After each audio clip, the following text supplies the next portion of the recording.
Authorities found the body of a 26-year-old woman who had been missing since Thursday night in the marshy area near the intersection of US 90 and LA 20.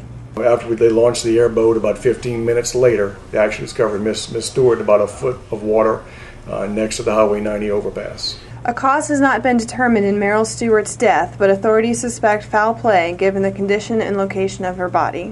Where we look at in law enforcement, it's a shame that we find her deceased, but it's good closure for the family. We learned that in law enforcement a long time ago. When you don't find that person, that does cause problems in the family. And we're glad that we actually were able to find her. That's a good thing. That's a plus. If you can find anything good at all at this investigation. Stewart's boyfriend is one of several suspects in the case and is being held without bond at the Terrebonne Parish Jail on unrelated charges. In Terrebonne Parish, we have cases like this occasionally, domestic violence type cases. Fortunately, it doesn't happen a whole lot here, but it's a very unfortunate incident that happened this time. I don't like people at Terrebonne Parish to die.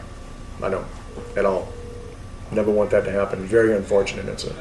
To do that to human beings is just unbelievable. Unbelievable.